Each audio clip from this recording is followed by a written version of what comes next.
Bueno, para mí es muy difícil explicar cómo aparecen estas obras, ¿no? Había una intención de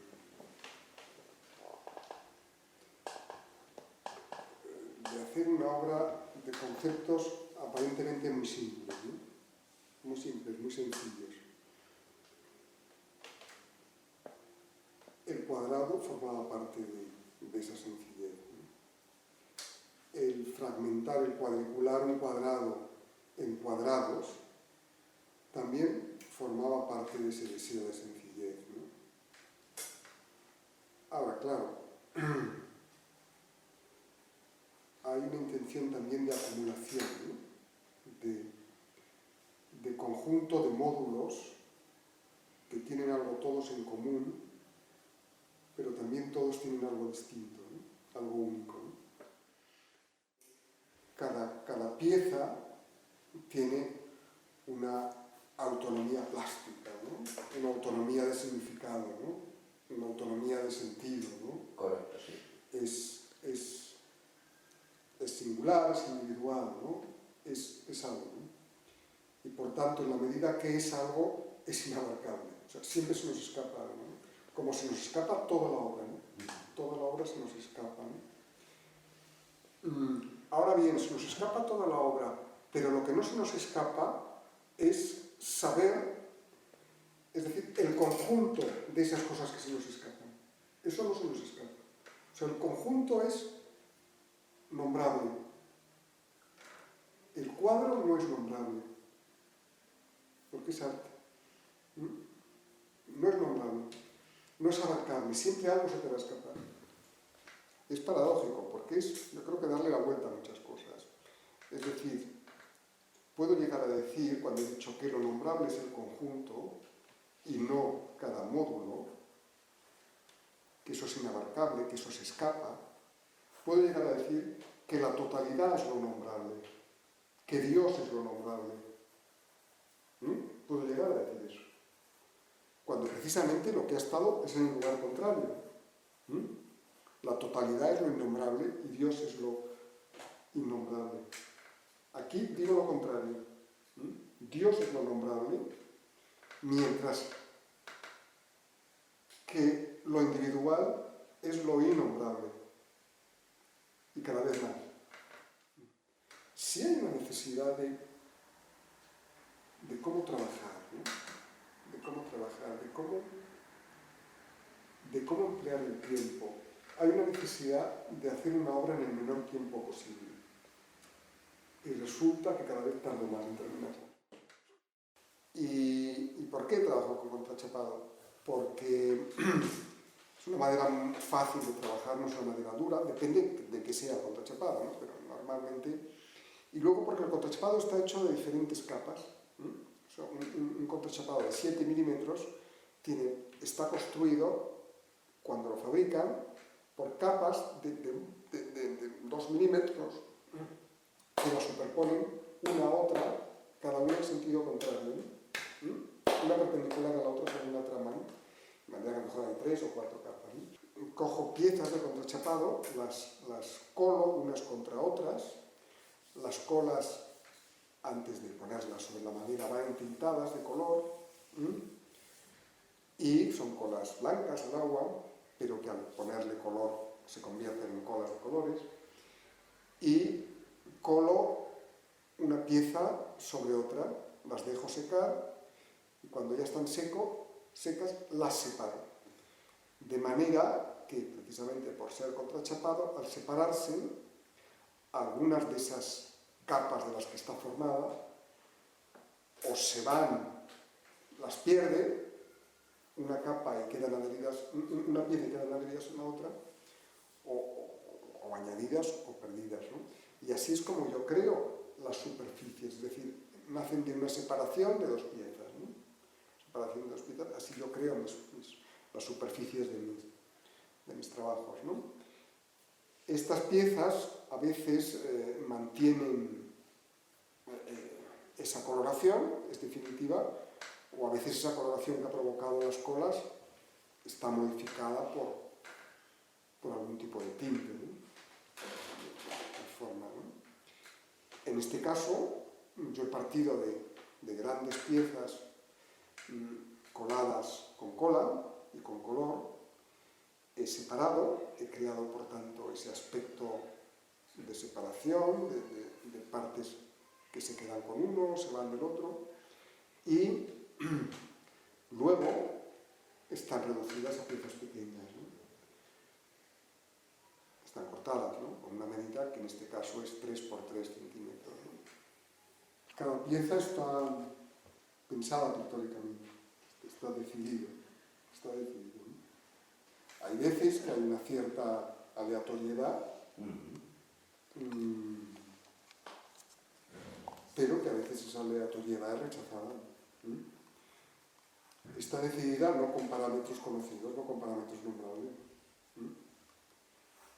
No sé por qué pongo esta pieza aquí y así, porque como es un cuadrado tiene 4 opciones de posición posible, ¿no? 5, puedo dar la vuelta también. Y decido una. Entonces, ¿qué puedo decir? Que son razones, llamémosle, puramente cromáticas, espaciales, de relaciones de tono, de contraste.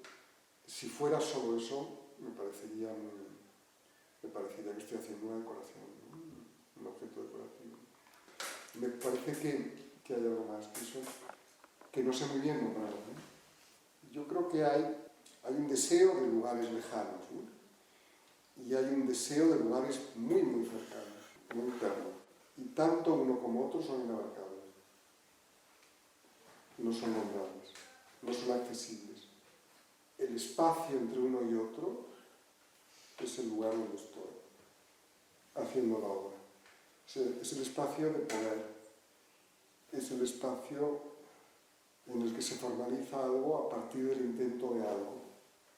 Es muy superior la necesidad de hacer una forma, de hacer un objeto, y por tanto todo es utilizado para eso. ¿Puedes vivir sin música? No. Es como la sangre. No puedo. Es algo que tuve la suerte de conocerlo hace ya años. No fui educado musicalmente por mis padres.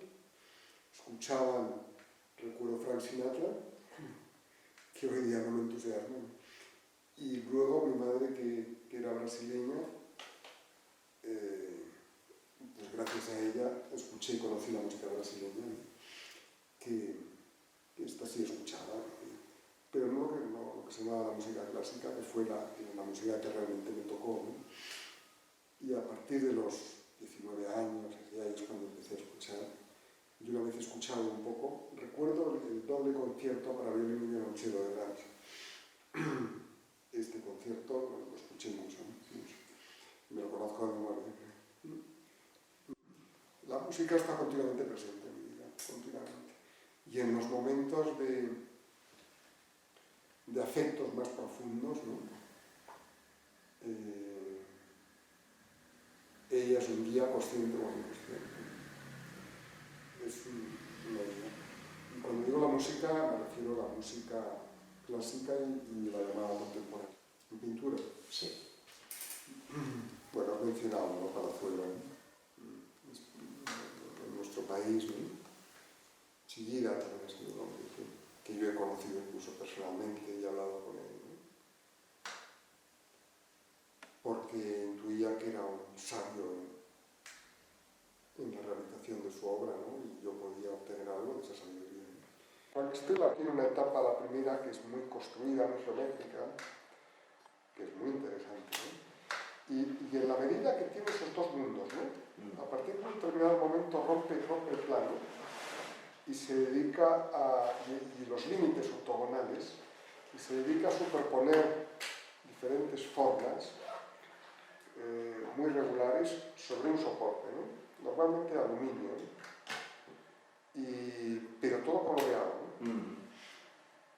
Y en la medida que él hace esos dos mundos, uno tan estricto, tan geométrico, tan severo, tan simple, ¿no? Tan esencial, y luego es capaz de hacer también todas esas cosas tan festivas, ¿no? Tan fuegos artificiales, a veces son un poco solo fuegos artificiales, ¿no?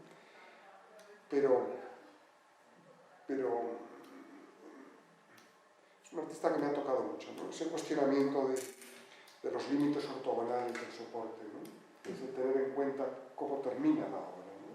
¿Por qué va a tener siempre una ortogonalidad, un rectángulo, un cuadrado? Yo he tenido una etapa en que eso lo he cuestionado mucho, ¿no? Después he vuelto a la ortogonalidad, es decir, a los soportes rectangulares o cuadrados, ¿no? Porque quizás el cuestionamiento radical, fundamental, no esté ahí. No esté ahí. Quizás los límites, es decir, el terminar la obra, como cuando termina una obra musical, cuando termina una obra musical podemos nombrar lo que hay después, que es el silencio, o el ruido. Pero cuando termina una obra plástica, es decir, termina su espacio, ¿qué podemos decir? Es el espacio. Yo creo que los límites de una obra plástica, de un objeto plástico, son mucho más limitadores, es decir, que los límites del sonido, ¿no? Precisamente un mapa es un conjunto de límites, ¿no? Es un conjunto de fronteras, las fronteras son límites, es decir, es un espacio común que separa dos algo, en este caso son países, todo límite es eso, es una frontera, ¿no? Y este mapa de Europa pues, es un conjunto de límites, ¿no? Y a su vez toda Europa es un algo que tiene un límite con el mar, ¿no? Con el mar o con otro continente, ¿no? Y yo ahí, es decir, fuera del espacio límite Europa, hice otra Europa, otro mapa de Europa en una escala mucho más reducida, pero ubicada en otro lugar. Es decir, en otro lugar, en un lugar fuera del límite de Europa, es decir, en el mar, metí una isla que era Europa, en un lugar donde no está Europa, ¿no? Y además estaba invertido, ¿no? Sí. Una Europa invertida, ¿no? Yo estoy bendecido por tus títulos, me gusta mucho que colabores conmigo dando títulos a mis obras, ¿no? Títulos además en latín, cuando lo que yo veo por ahí, la mayoría de la gente titula en inglés. Yo, por desgracia, no sé inglés bien, latín peor, pero me siento más en lo latino que en lo anglosajón. Entonces me parece más verdad nombrar mis obras en latín que en inglés, porque no sé por qué demonios voy a tener que nombrarlas en inglés. No sé por qué, o sea, no soy inglés. Normalmente se supone que hay un código de difusión, de comercialización del arte contemporáneo y para favorecer esta comercialización y difusión se utilizan vías adecuadas. Entre otras es el inglés, ¿no? Pero bueno, vale. Pero esto para mí es secundario, ¿no? Es más importante que yo diga eligiendo otro idioma, ¿no? Y yo digo diciendo que elijo latín, ¿no? Porque mi origen cultural es latino, no anglosajón. Entonces yo por eso toco eso, ¿no? Y en este caso esta obra tenía un título en latín que estaba puesto sobre la obra, forma parte, está hecho con unas letras muy bien hechas, está hecho sobre Ucrania, es decir, la parte ya fuera de Europa. No sobre Ucrania, sobre Rusia. Pero fíjate que meses después ocurría la gran herida, vamos a llamarlo así, la gran herida, el gran desgarramiento, ¿no?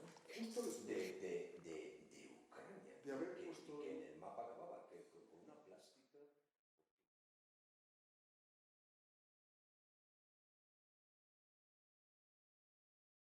De tus maestros preferidos, que tampoco hay muchos, es Palazuelo. Pero yo en Palazuelo, fíjate, veo una metafísica del plano que en ti es justamente a la inversa que Palazuelo.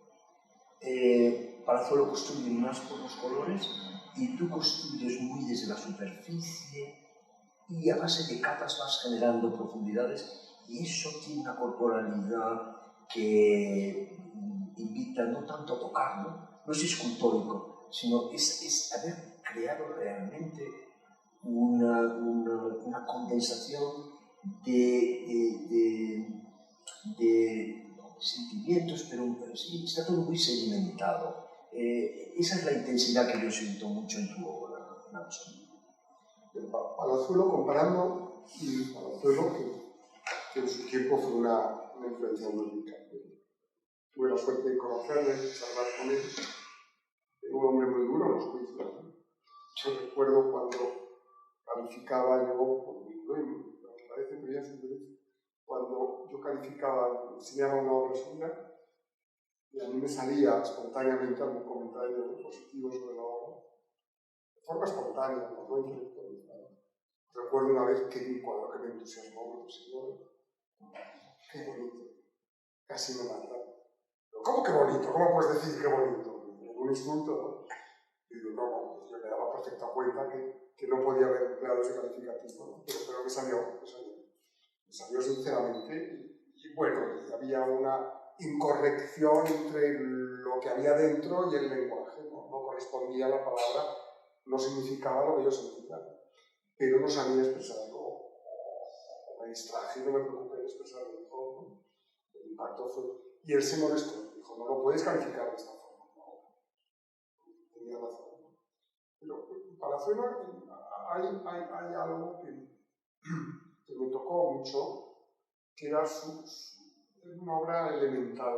Cuando digo elemental, no quiero decir de iniciación, sino una obra muy ligada a los elementos, sobre todo al agua, que a mí por entonces yo estaba metido en esas corrientes del agua.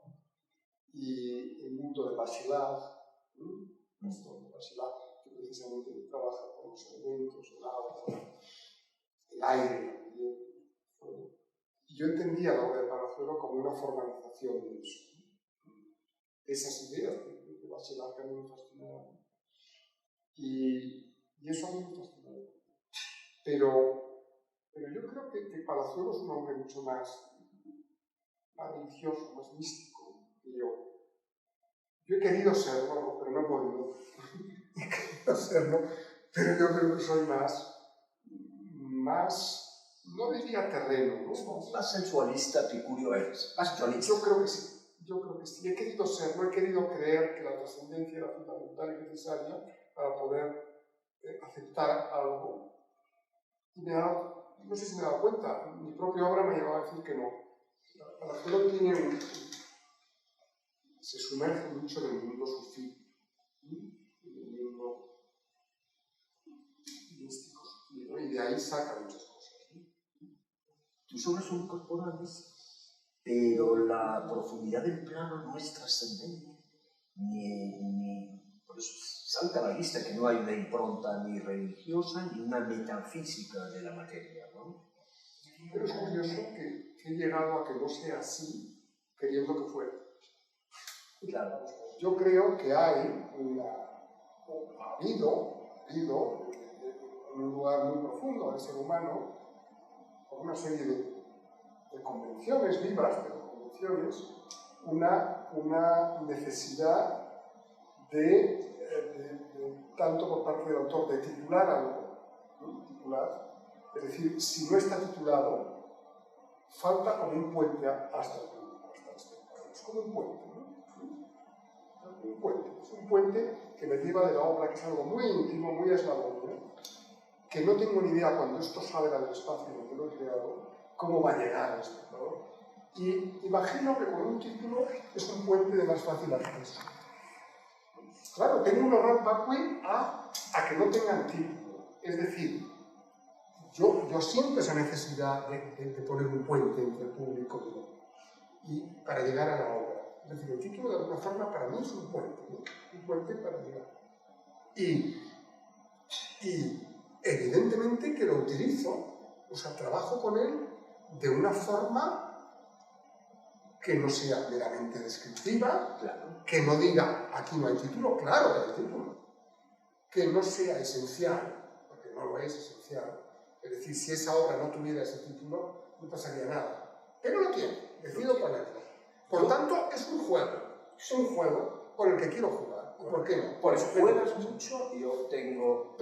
Hay unas mías que no tienen título. Es decir, que la etimología latina, el delirio es un cuadro hermosísimo, que hay surcos, tiene en unos colores tierra, un espacio arado. un espacio arado. Bien, arado, y de repente la etimología latina, claro, hay una hendidura, una brecha enorme en esos surcos que tú me explicaste que efectivamente delirar pues tiene su origen en lira, la lira es el surco, y claro, si igual que el desvarío pues es salirse de la vía, de alguna manera, el delirio es salirse del surco. Con esto éramos campesinos, sí. En el sur de Italia, me parece que en el 13, araban. Y trataban de seguirla. Y araban en líneas paralelas, ¿no? Y de repente había un obstáculo, una piedra, que dificultaba el arado y provocaba una forma en todo aquel trazado de líneas paralelas distintas, ¿no? Y se salían del surco. Y eso lo llamaban delirio. Y la obra que tú tienes, que es un plano rectangular con todas las líneas paralelas como arterias, de repente hay un hueco y en ese hueco está lleno de algo, está lleno de una pedrería. Sí. Es decir, yo estoy potenciando, de alguna forma estoy diciendo, en ese delirio pasa algo muy rico. Pasa algo muy rico. Estoy diciendo eso. Pero la historia, esa medieval, yo la conozco después de hacer la obra. Y digo, bueno, pero es lo mismo. Claro, es que el ejemplo es magnífico. Tú no conocías el título, tú has hecho eso, y ahí hay una captación, como es cuando es un buen adjetivo, una buena metáfora. No es un problema de interpretar lo no figurativo. El título es ver cómo si coincides. Es si verdaderamente hay flechazo o no. Si el pintor, sabes, tú no puedes saber si está pensando lo mismo que es.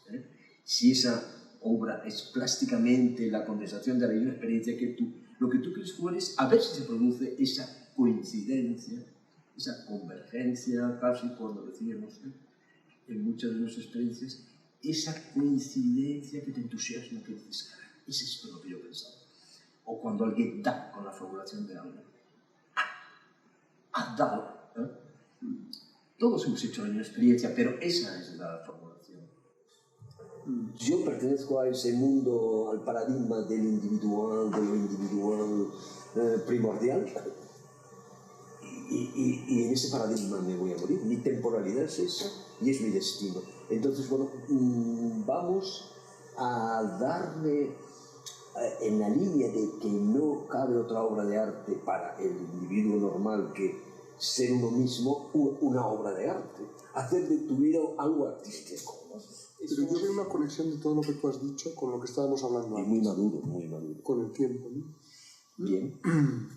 Bien. El tiempo es la inmanencia. Es decir, en mi obra, de alguna forma, trato de hablar de cómo ocupar el tiempo. Cuando digo ocupar, decidir qué hacer con tu vida. Decidir qué hacer con tu vida. De alguna forma me gustaría que eso apareciera. Primero, ¿hasta qué punto somos dueños de nuestra propia vida? Esta es la idea del Fortier. Usted puede dominar el tiempo, ser el dueño de su tiempo, emplear su tiempo de vida como usted quiera. Yo creo que vivimos en un mundo que esto es muy difícil. Por eso, todavía tenemos la capacidad de tomar la vida en las manos. Que hay muchos elementos para trabajar para que esto no sea así, para que no ocurra así. Yo creo que la mayoría de las personas en este mundo viven totalmente en unos raíles, ubicados en unos raíles, camino de un lugar decidido por otros, ¿no? Yo creo que sí, ¿no? y muy poca gente delira, ¿no? Es decir, se sale del trazado. Desvaría. Sí, desvía es literal, claro. Se desvía con las Y consecuencias. muchos de los deliran. Que es muy difícil, ¿no? Y es muy doloroso y muy arriesgado, ¿no? Y tiene muchas consecuencias en algunos casos, ¿no? Bueno, en todos los casos, ¿no? Tampoco quiero ser un propagandista de lo correcto y de lo incorrecto, ¿no? No quiero. Pero sí, cuando tú hablabas antes del tiempo en mi obra, tenemos que hablar de la muerte también, ¿no? Está siempre presente de alguna forma, siempre está presente. Son obras totalmente tocadas por la transformación que produce el tiempo, ¿no? Ya sea en su realización, ya sea en su calidad matérica, ¿no?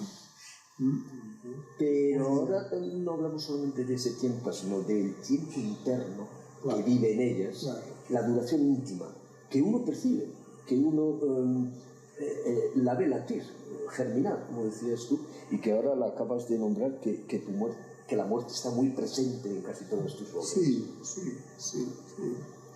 Estaba pensando también en se acababa el tiempo de los individuos. Por un lado, en esta reflexión decías la vida está encaminada, no admite desvíos de las costumbres, tradiciones, raíces. Hay un determinismo afectado, ¿no? Eso llamamos, en definitiva, la obediencia servil. La esclavitud es voluntaria. Es voluntaria. Se ha logrado el autocontrol. Ya no necesitamos autoridades externas. Los más ácratas de nosotros nos sentimos muy frustrados porque realmente no tienes ningún límite externo, ¿eh? Yo creo que esto en el arte se ve muy claro. Cualquiera puede ser un artista. Sí, eso es acercar el arte a la vida cotidiana. Cualquiera. Claro. Es decir, esta pretensión, que no la estoy juzgando, de acercar el arte a la vida, ¿no? Es decir, eso cuestiona una teoría que dice, precisamente en su falta de la vida aparece el arte, ¿no? Es decir, cuando la vida no da la imagen adecuada, yo la invento. Es decir, simplificando en términos casi psicológicos, ¿no? O psicoanalíticos, es decir, mi deseo no se realiza, entonces sublimo, ¿no? Sublimo en la creación, ¿no? Pero tú no estás hablando de eso, ¿no? Tú no estás hablando de eso. Es decir, estás diciendo, cualquier persona puede hacer una obra de arte.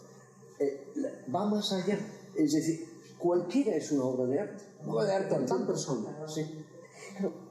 Podríamos a lo mejor volver sobre ella, ¿no? para quizá ver hoy hasta qué punto estamos en el crepúsculo de los individuos.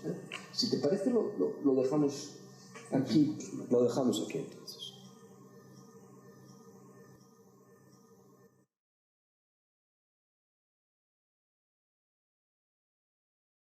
Yo creo que el mundo del trabajo artístico es un mundo muy diferente al mundo de la mayoría de los trabajos, ¿no? Hay un imperativo de necesidad, ¿no? De necesidad interior para que se realice ese trabajo, ¿no? Hay un sinsentido si no se trabaja en ello, ¿no? Para la persona que lo haga, ¿no? Cosa que no ocurre en el mundo del trabajo normal, ¿no? En la mayoría de los trabajos, ¿no? La mayoría de los trabajos normales ocurren para resolver con el salario que ofrecen las necesidades, ¿no? Lo que yo destacaba es los precios que hay que pagar, ¿no? Para resolver esas necesidades, ¿no? Que me parece que hoy día no hayamos conseguido reducir esos precios, que eso para mí sería una señal de progreso, ¿no?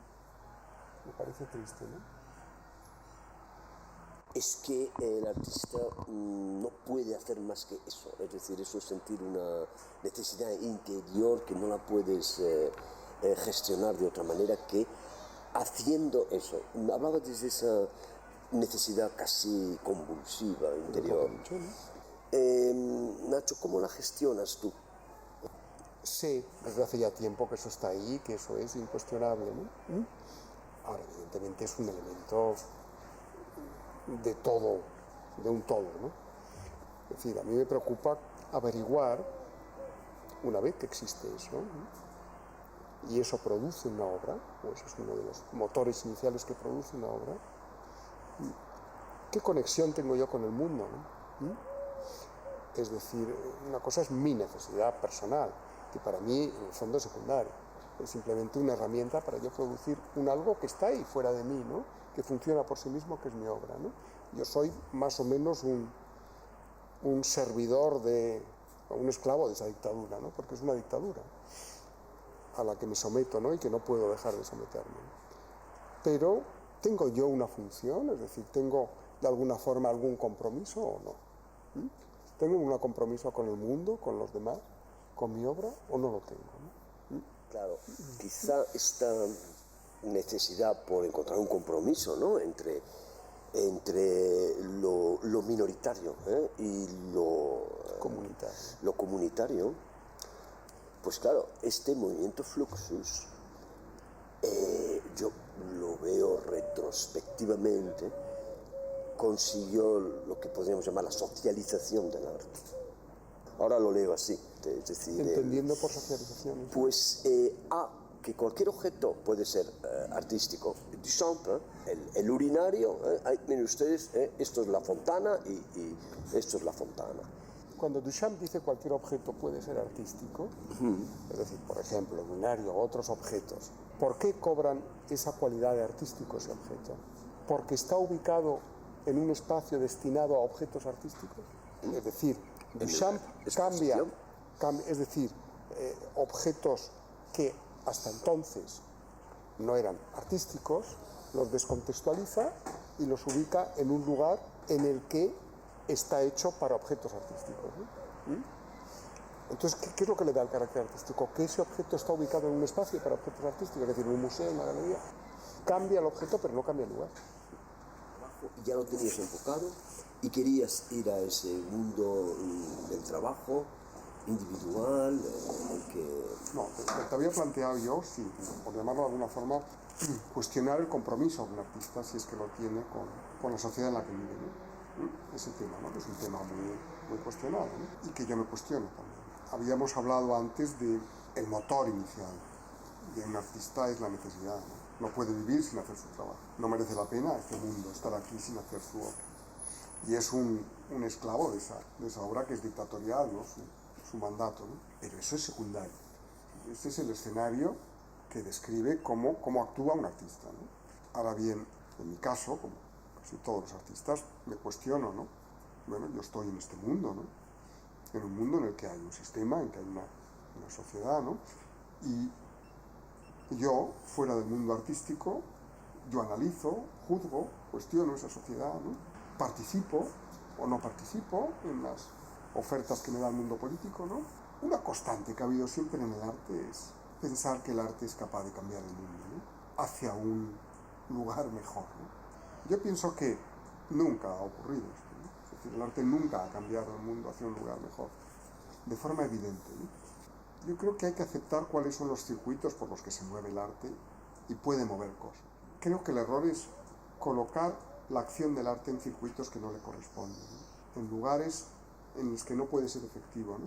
Pero sí puede ser utilizado y darle la apariencia de efectividad, ¿no? Hay muchos intereses políticos, ¿no? Para utilizar obsesión por lo cultural, ¿no? Cuando se coloca la palabra cultural, se supone que algo ya está beatificado, ¿no? Que tiene calidad, ¿no? Que es rescatable, que es perdonable su existencia, ¿no? Yo creo que eso hay que cuestionarlo muy radicalmente, ¿no? Una cosa es las obras del arte y las consecuencias que pueda tener en el encuentro de esas obras en las personas que lo observen, que lo vivan, ¿no? Y otra cosa es lo que se llama la cultura, ¿no? Yo creo que los efectos significativos de lo que llamamos arte son experiencias muy individuales, ¿no? Muy individuales, y de una intimidad muy potente, ¿no? Cuando hay obras que producen unos efectos sin esa profundidad, ¿no? Sin ese efecto de necesidad de aislamiento del espectador, ¿no? Yo creo que no pasa absolutamente nada, ¿no? Claro, ante la visión de hoy día, ¿no? De la realidad política social de mi país, ¿no? Que es desastroso, ¿no? Bueno, pero nosotros los artistas, ¿qué hacemos, no? Ante la pregunta, ¿tenemos la obligación de hacer algo? No. Yo respondo, no tenemos esa obligación. ¿Hacer algo para qué? Para contribuir a... Es increíble esa pregunta, ¿no? O sea, yo tengo la obligación de hacer algo para mejorar esta sociedad. Es una pregunta que yo creo que no se puede hacer. Bueno, suponiendo que se haga, ¿qué respondes, no? Yo digo, no tengo esa obligación. Repito lo que dije antes de Schoenberg, ¿no? Y Schoenberg no era ningún mal artista, un artista muy importante que ha cambiado el mundo del espacio sonoro, ¿no? De la música. El arte bueno es para unos pocos. El arte para muchos es malo, ¿no? Y como te decía, sal tú por ahí ahora diciendo eso, ¿no? Que te corren a gorrazos, ¿no? Y te llaman elitista. Pero es que yo creo que es verdad. Pero volviendo, Nacho, creo, antes te decía lo de Fluxus, el movimiento este de los mediados de los 70, fue el último intento de socializar el arte y, digamos, esta recaída en la experiencia individual que haces siempre como artista, al final un destino que hay que aceptar. Es posible que estemos cambiando y el paradigma, que el mundo en el que hemos vivido durante 2 siglos, marcado por el paradigma, digamos, por la propiedad, por la individualidad, este mundo está en transición. Viene un mundo donde el modelo es el procomún, el colaborativo, y que el arte son un conjunto de vídeos. Bueno, y ahora veo cómo evoluciona mi gusto y cada vez me interesa más artistas que cierran el círculo de su propia individualidad. Es decir, me estoy aferrando a defender el paradigma de las mónadas y el bien. Por eso me gusta tanto tu cuadro, me he proyectado inmediatamente. De alguna forma se puede hablar de eso, ¿no? Pero yo creo que en arte ya hemos aceptado el vale todo hace mucho tiempo. Y sin embargo, eso no nos priva que hayamos perdido nuestro instinto por la calidad. Vemos una obra maestra, y esta es la sensación que yo he tenido ante muchos de tus cuadros, y luego vemos también la repetición de lo mismo y la vacuidad y la banalización de cantidad de pintores. En esa banalidad no hay discusión, los mercados mandan, eso está aceptado. ¿Te acuerdas que nosotros nos educamos en la muerte del arte y ya nadie habla de eso? No hay ni por qué hablar. Tú dices, ¿no? La muerte del arte, entonces, pero hay arte ahora. Bueno, yo cuando entonces dices, ¿qué arte se hace ahora? Cuando empecé Historia del Arte, el tema era la muerte del arte. Claro. Pero bueno, era la muerte del sujeto, la muerte de la filosofía, luego vino la muerte de la historia, y verdaderamente, hombre, no somos inmortales, pero digamos que Dios ha muerto, todo está permitido. Y bueno, hemos sido educados en esa lógica. Bueno, sí, pero alguien se preguntaba, ¿no? ¿Qué arte hay después de la muerte del arte? Pues el arte después de la muerte del arte. Pero conectando lo que decías, lo que dices tú y lo que decía yo, con la obra que expongo en la galería, en esta exposición, ¿no? La galería de Fernando Herencia, no me gustaría que se viera aquello como una relación directa, ¿no? con temas sociales, políticos que ocurren en nuestro país, ¿no? Directamente. No veo ninguna asociación. Claro, pero sí me gustaría que tampoco fuera simplemente una realidad puramente plástica, ¿no? Llamémosle empapada de tema estético, ¿no? Sí. No. Y ahí cómo buscamos ese equilibrio, ¿no? Simplemente haciendo una obra que dé posibilidad de muchas lecturas, Claro. Y que no se agote. Eso es lo que tenemos que hacer. Ahí yo, por eso me quedé muy prendado y muy emocionado. Me costó muy poco ver el título, lo hice con ese punto de entusiasmo, ¿no? Porque sí que veo que es una afirmación plástica no estructurada. Estas piezas se articulan, se estructuran, se conectan en un conjunto denominado. Vi que tenían una intensidad, una energía interior. Cada una de las piezas, cuando las veo, estas piezas pequeñas, tienen unas texturas, una energía interior que lo asocié a las famosas mónadas, que como tú sabes eran inextensas y pura energía, ¿eh? Así las concebía con autonomía, ¿no? con esa autosuficiencia, ¿no? Así las concibió Leibniz. Y bueno, me parece interesante actualizar, y el cuadro me ha valido como metáfora. Me parece una buena metáfora de la situación de las mónadas, de los individuos, que cada uno de ellos refleja la totalidad del conjunto, la inmanencia, ¿no? Y hoy, por la conexión, es decir, ese es nuestro modelo científico, eso realmente lo hemos aceptado. El estar en Internet, esta conexión era algo inimaginable hace 20 años. Y esto, pues sabemos que es el comienzo de un cambio importante de paradigma. No es posible, a mediados de este siglo, que no se haya producido ya el cambio de paradigma, muchos efectos, incluido el trabajo artístico. A mediados del siglo nos plantearíamos el primer problema.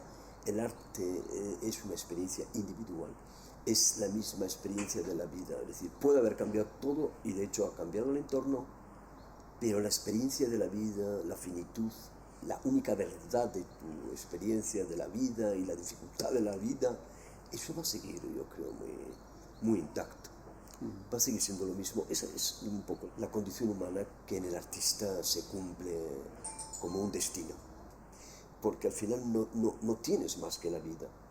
Es tu propia vida, bueno, transformarla en obra de arte. Eso sería la aceptación de uno mismo. Eso es el amor al destino. Bueno, quizá tendrías que... Es un viejo sueño que pensar tú adorado, que es transformar la vida en una obra de arte. Y a mí me parece absurdo. Pues a mí me parece absurdo eso. Me encantaría que plásticamente trabajaras en ese concepto es interesante, del amor al destino, entrar. como, digamos, como ser tú el artífice de tu propia vida, de tu propia obra de arte, ¿no? Si quieres, lo dejamos aquí.